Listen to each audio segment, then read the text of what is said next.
Bob Robertson is our guest. As you know, he's a comedian, he's a writer.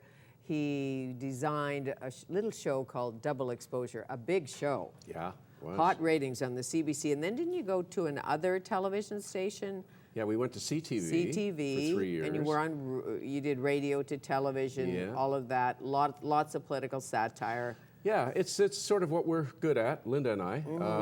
And we're She was always Grace McCarthy. Yes, she was, and now she's Christy Clark. Does So, she? yeah, So you're still doing it on Yes, the we are. road? Yeah, we did a show this week. Oh, great. And, So you're doing Harper? Yes. you are. Other comedians say, Harper, how could you do Harper? I say, well, you just work at it long enough and you start to do Harper. And then you start to go, good afternoon, my fellow Canadians. It's a pleasure to be here today. And then You know, he likes to rock and roll a bit, too. Did you know that? well, that's the spin. For real. I know, but I read that Jan Arden thing where she said, yeah, he drinks liqueurs at Harrington Lake and parties. Right. Well, you know. But we haven't seen that. No, Randy Bachman went to 24 Sussex and they did a little jamming. Well, there you go. I know that. I don't know. There's a lot of spin. A lot of spin. But it's good for you, 'Cause for I think what he's you do. Good fodder for you. Yeah, I think somebody has to sort of have a valve, you know? So that's what we're doing with that. The same as the book. Well, maybe in the new year, you and Linda could come here. Yeah. And we could do political people. Okay. Okay, let's do that. That's a plan. So back to the plague. Oh, well, just yes. a second. Will we be here? Yes, we will. We've got Sure. until December next. Yeah, you got just a little over a year. Fine. Lots of time to book shows. Yeah. Yeah.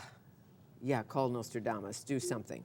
So now, back to the plague thing. So gnats and boils and frogs? Well, like I said, I got them from the Old Testament because I thought, who knows? The plague of boils intrigues me. And the most important thing to know, if it is a plague of boils that shuts the earth down, is don't lance them yourself. Never lance a boil yourself. And it's the #1 rule. Ouch. You won't find a doctor to do it. So just leave it, and it'll eventually settle down. Yeah, leave it and sit on Keep it clean, but don't lance it. Well, depending on where it is. Information like that you don't get everywhere. No, you don't. And but we do know how to duck and cover, and we do know how to lance a boil, although you say don't. Oh, yeah. And the gnat thing, swallowing gnats. Well, you know, the simplest way to protect yourself, if it's a swarm of gnats at the end of the world, just get screens for your house. Oh, of course. Yeah. Where? Well, 'Cause long before. perhaps the hardware store There'll be a will be run on closed screens down. that day. Yeah. And you know, West Coast is a bad place because we don't use screens like they do in Alberta and That's other why places. I highlighted that. Get screens well ahead of December 21st. Well ahead. Yeah, there'll be a run at the store. Yes. And there was something about Chinese fortune cookies in the book. I made a note. Well, Go to a Chinese restaurant and it's just to cheer yourself up. If you're wandering through the rubble and you're trying to cheer yourself up, I say don't bother looking for books, because one of the questions that came up is Maya Angelou. Is she a Mayan? And she's not. no, she's a But Unity. she She goes to the Unity Church in New York. Right. But she wrote lovely books, and you could, yes, use those. But I think the easiest thing is just to, go through the ruins of a Chinese restaurant, get the fortune cookies. They won't cost you anything. And on those days when you're feeling blue, like you're the only person left in the world, crack open a fortune cookie. And it'll say, good week ahead. And that's a good thing because many people won't have weeks ahead. No. And do you have an outfit you plan to wear, or do you think there's a good outfit if, say, there's a flood? At the end of the world, we do the Noah thing. You've got to have life vests. I think every home should be equipped with life vests under the couch, under the dining room chairs. And I think you need to practice that speech in the unlikely event of a massive flood. Please follow, could we have your attention for the following safety announcement? You may need to do that as the tsunami wave is coming down your street. And then you do the exits to the house. This house has 4 exits, 1 in the front, 1 in the rear, and 2 over the garage. And the big question is, where's the canoe? The canoe should be somewhere close by. I don't recommend canoes, actually. I What do you recommend think? the CSA-approved life raft that just sort of, you pull the pin and it inflates. Fine, But don't do it in the house. No. Well, and you can tip a canoe, You as can, we know. I know.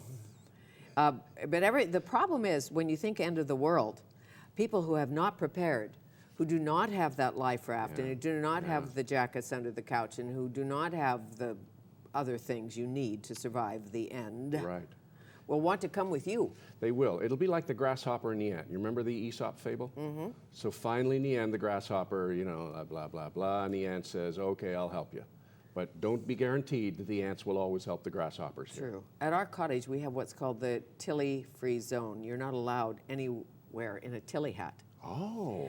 But it's just a joke. Well, I mentioned them in the book because they float, and you can put a $20 bill in the pocket in the top of a tilly hat. And at the end of the world, it may be of some help. You may be the only person with a $20 bill. What would you buy? Oh, I don't know. I know what you'd buy. That pocket fisher. Oh, Hopeel's pocket fisherman. I Yeah. say you have to have one of those. Because if it is the flood, you want to have that handy-dandy little tool in your pocket. And I think, actually, it's been around forever. Yes, you can buy it on late-night television. You can still, and I think operators are still standing by. I hope so. Amazing with that thing, because they must be awfully old and tired by now. Well, could be, but I'm thinking that we have to do it now, not later, because a world without end, amen. Yeah. That's how those prayers end. Yes. Well, that's what I had to go back to my childhood in a church, saying those words over and over, but I never actually thought that the world would end. So maybe it will. No, sorry, it will. It will. That's why I wrote the book. It will. But maybe it won't, because how many have there been? One comes along about every month, sometimes once a week. Yes. Predicting that, This has been a good year for those. the virtue and some of Harold us will be swept away. And Harold Camping's coming back. He's got a new one. I don't know how he's doing it. really, he's one of the top buffoons, isn't he? He's #1. Should I say that? Of course, I do. He's a preacher. Yes, he's the winner of the Buffoon of the Year award for Christian preachers. I see, but Yeah. if he's right, if we give him lots of our money, Yeah, then we'll be okay, right? that's what he says. And Yes. it's to buy billboards. Would you want that?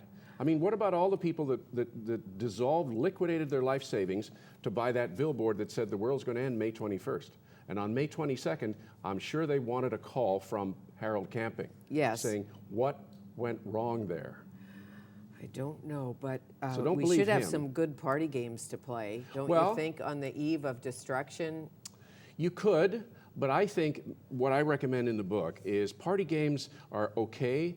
You're wasting some time. Better to just tell the dirtiest, most profane jokes that you could ever remember, because it's not going to come back on you in any way. It's true. You won't get So- in any trouble no. because the god of profanity will be gone too. They'll all be gone. They'll all be gone. So I think up the dirtiest jokes you've ever wanted to say to people, and do them just before the world ends. But you know what?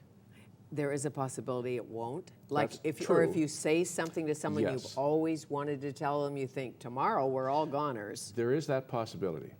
And then you will have some backtracking to do the next day. So it's a risk. There's no question Yes, you take true. a risk when you do that. Now, these pictures, I don't know where you got these pictures, but Bill and Bart may be blown to bits when the world ends. So at this point, they're out in the yard on their couch. Yes. Well, that's, I wanted to put some pictures in the book about how people, there it is, there's Bill and Bart. Now that's my brother on the left, my father on the right. Is it really? Why that couch was out in the backyard, I don't know. But the caption says something about knowing that the life is going to end on Earth. Bill and Bart tried practicing living in a field. Well, maybe your mother was shampooing the couch. So what I did was She's we put said it we out there wanted to pictures, dry. and I realized that we could use all our family albums to find the weirdest pictures. So Linda's and mine, our family pictures are in there, Really? and then we've given them the funny captions. And so far, I've gotten Christmas cards from all my relatives who've I been... bet you have. Yeah, Thanks for putting me so in the far. book, the End of the World book, dear. How about this woman? I don't know who she is either, but she's wearing these Oh, that's the Whirl sisters. major Yes. major Believing that binocular glasses. Believing that sunglasses Or those girls, would yes. protect them from any disaster. The Whirl sisters decided to sit back, relax, and let the Mayan calendar do its worst. Well, that's Linda's mother on the left. And remember when they tried to sell us pinhole glasses? They still do. Oh, sure. They're like looking through screens, Yeah. and they say if you put on pinhole glasses and go to the beach and look through those screens, your eyesight will get better. Right. I know. Right. I did that But- interview. Is there a Shriner or two in here? Yes, but there's one woman who's got the big round. I'm not sure we have the picture. The big round glasses. She's single. Yes. No wonder she's single. Well, those are real glasses, apparently. And that's Yes. another relative of Linda's, I'm sorry to tell I'm you. sorry to say. I don't think she's any longer whinnying with us, so she can't Oh. get back at us for that one. But actually, I've made her an alien in this photo. That's what they'll look like. The ones that taught the Mayans mathematics and astronomy. Right. Will And you can come- see with glasses like that. Will they come back from Mars or something, the aliens, or will they just be here? Are they here? What do you believe? These days, they only apparently come for to abduct people and do anal probes. Really? That's what all the abductee No. statements say. I know, I've read those. And We've all read and they them. leave a little mark on you They do. somewhere so they can tell Yeah. if it was really an alien who Right. nabbed you. And it's a shame that, 3,000 years ago they came down and they said, okay, we're going to teach you mathematics and astronomy. These days, when they arrive, can you bend over, please? Yeah. Beethoven. What's happened to I aliens? don't know. What's happened to the world, Bob? I don't know. And this little team you've got here, the Barking on Mersey men's lawn bowling team, Oh, those guys, yeah. they have some secret weapons. They do, yes. That's somewhere in there is Linda's grandfather, sorry. And Right. yes, those are the shields of destiny that they're displaying, which will protect them from any ending that will happen in the world. The shields see. of destiny. The powerful Powerful shields, of destiny. So if Yeah. you have one of those, put it beside your Sure. blowgun Yes, shooter. sure, the blowgun shooter, or next to your school desk. Yes, You've got exactly. very many means of protection there. Well, I'm thinking, and squirrels may survive. You don't know. They say tarantulas will, but squirrels may. So if you have a little blowgun shooter, you might have to eat a squirrel for lunch. This came from the Mayans. I hate to say it. I know. This is what the Mayans taught us. They were Right. very good at a lot of things, and blowguns they perfected. And the number one rule, because they'd fire the poisonous darts, and the number one Right. rule was never suck on a blowgun. Because That's a good rule. yeah, because they didn't know what to do with those poisonous darts, and I understand your that last one. words, I believe, in Mayan were "uh-oh." Uh-oh, shouldn't have sucked on the blowgun. No. Yeah. How to talk to your children about the annihilation of Earth. I mean, Very that's important. a tough subject to bring up. It is. With toddlers, I explain, don't even bother. Really, Right. Come on. They won't know remember. 5 words. Right. You can't possibly discuss the annihilation of the world. No. But little- teenagers? Teenagers, well, the important thing there is to text them, because otherwise you'll never get their attention. True. So pretend you're, I don't know, a character and call yourself dude. Right. And send a text. Yeah. And in, which I can't explain here or verbally, you explain in text language that the world is going to end. Okay, and where in Canada are you going to go? Someplace close to here? Whistler? Is there a place at Whistler? Yes, there's we the can hide? Roundhouse in Whistler, because it's so high up, it's going to be protected from everything. Plus, they have an excellent luncheon menu. It's true. Yeah. And the subway in Toronto. That's Subway in good. Toronto, That'd be under good. the Queen Street station is another one, That's a besides good the one. Diefenbunker. How about Moose Jaw? Moose Jaw, the tunnels, is good enough for Al Capone, it's good enough for Canadians. And Montreal, if you happen to be there. Yes, or Caledon, Ontario. I love Caledon, Ontario. It's the cheese place. There you go. Norm Jewison lives there in And the Caledon. reason that's a safe place to go is because Maclean's magazine declared it the safest town in Canada. Therefore, what could possibly happen in Caledon? Well, I think the whole world could end, but not in Caledon. Not in Caledon. So if you're a Caledonian, Oh, yeah. good on ya. That's why Elton John bought property there. He did. I know, yes, I know these things. I didn't know that. And he Well, wouldn't do that. You do know these things. Thank you. This has really been wacky, hasn't it? Yes, it has. But that's what it's about. This is going in everybody's bathroom for Christmas. And It's- maybe on the coffee table. I just don't know, but it's a good bathroom read. Well, I hope they enjoy it. It's available at bookstores everywhere, fine Oh. bookstores even. Fine bookstores. How to Survive the End of the World in 2012 by Bob Robertson.